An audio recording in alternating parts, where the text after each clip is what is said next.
All right, we'll still stay on political matters right now because joining us is our Thursday panel, the Deputy Nationals, Kevin Hogan. Things have changed since that happened, Kevin Hogan, but good to see you this morning. I'll pump you up again, though. The Green Senator David Shoebridge joins us as well. So, Kevin, David, good to see you. Look, we'll get to the NDIS, but just because we came off the back of that, David, to you, how would you feel about a third oil refinery? Well, I mean, if you wanted to work out where our priority investment should be at the moment, it should be in radically expanding renewables. That's what's going to give us the long-term energy independence. You know, any refinery rebuild is going to be almost entirely dependent on imported oil.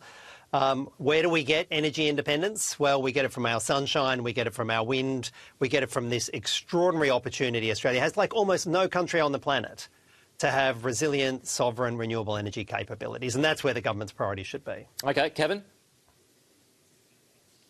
Well, look, renewables are part of the problem, Pete. The wind doesn't blow all the time, the sun doesn't shine all the time, and that's the issue and why our grid is under vulnerability. But, of course, we would support extra refining capacity in this country, Pete. And as James mentioned earlier, not only that, I mean, even if you have extra refining capacity, you still need crude oil, and at the moment we would still be relying on a lot of that offshore. So, of course, we should be drilling for oil as well in places in Australia where we think it is, so we can get more crude oil out of the ground as well for our own benefit. So we would be encouraging that as well.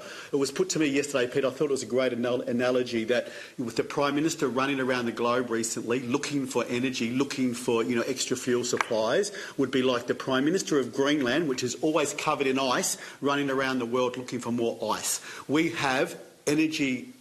We have a lot of energy here that we're not leveraging and getting out of the ground, and we should be doing more. OK, no surprises from either of you there on that argument. Look, I do want to focus on the NDIS this morning, just coming off the back of Mark Butler there. David Shoebridge, is the Greens in any way going to support this legislation? Well, we're not going to support what the Labor government has just made clear from the minister then.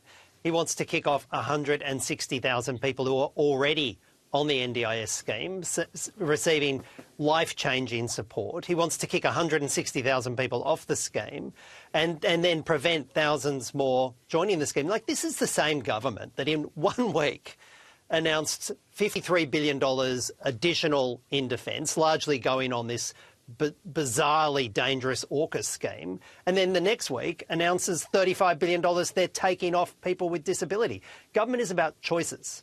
And this government is making a series of choices as we speak. They're not taxing gas multinationals to get the income we need for public services. They're funding billions and billions and billions more into US weapons platforms to join Donald Trump's next war. And then they say, oh, and by the way, now we can't afford to help people with disability, to give them a life of dignity. This is about choices, and the choices this government has signalled in the last fortnight all stink. But, so, I mean, would you prefer things continue as they are and, possibly sending the country broke? Well, there's no suggestion that the NDIS is going to send the country broke. The $100 billion that this government wants to spend on AUKUS over the next decade, now, there's $100 billion that would cover all of the NDIS funding required over the next decade.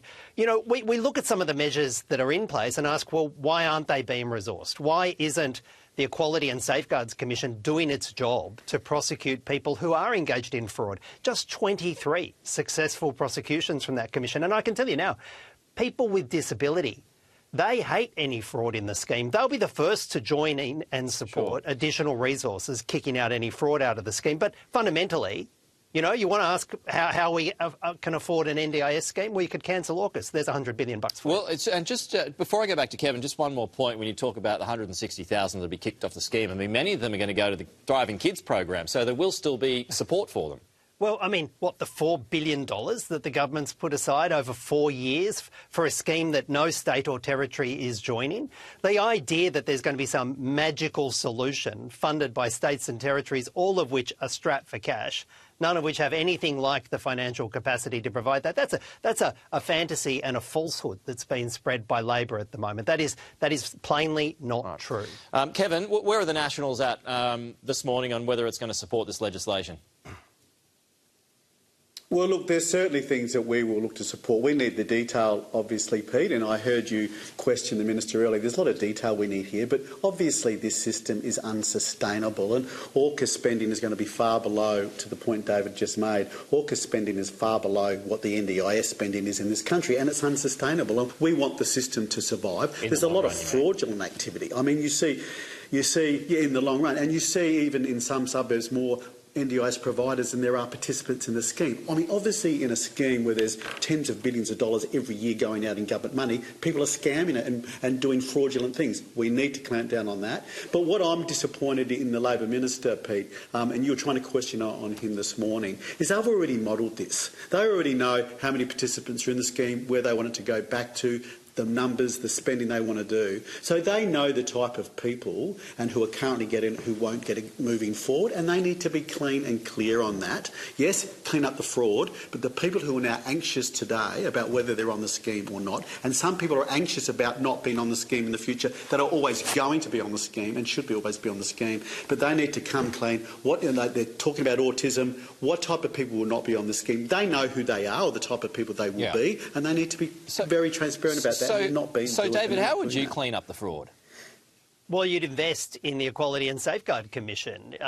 You would talk with the disability community, who I can tell you now would have the best information on the ground about where wasteful expenditure is going. I mean, that's what the government should be doing, working with the disability commission, the disability community, and investing in the Equality and Safeguards Commission. Instead, they're going to war on people with disability. And look, I hear the Coalition talk about fraud and their concerns about, wasteful government spending. Where were they when they signed off on a $45 billion contract to build a handful of undergunned Hunter-class frigates? $45 billion to build 6 undergunned frigates without ever going and testing the tender for value for money. Where's the Coalition right now?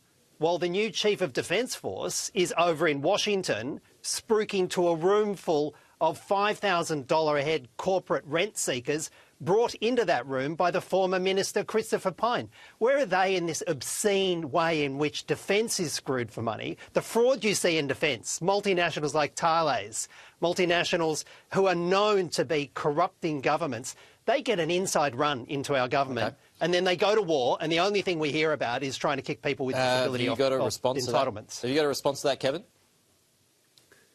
Well, I get from David that every time he talks about something, he doesn't want to defend our country. I take it that he doesn't want to defend us. You don't defend our country by going to a $5,000 head corporate put on by Christopher Pyne. We're talking about all we hear is AUKUS is bad, defending our country, spending money on defence is bad, and spending money is good. And also, you don't defend the country by putting a $45 billion tender out without testing it for value for money.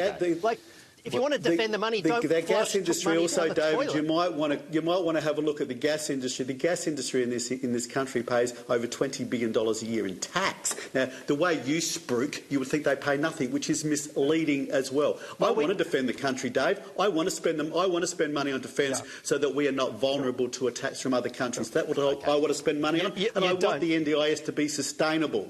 And I don't want fraud in the NDIS, and it's not just a largesse that people can take money on that don't deserve. Peter, you don't defend the country by sending the Chief of Defence on a spooky thing off to Washington to a $5,000 head corporate dinner that feeds Christopher Pyne. You don't defend the country by spending $45 billion on 6 boats. Go. You don't defend the country. I'm out of time. I'm running out of time on the show. David, Kevin, good to talk to you. We'll rev things up again next week. Authorised by J. McCall, Australian Greens, Canberra.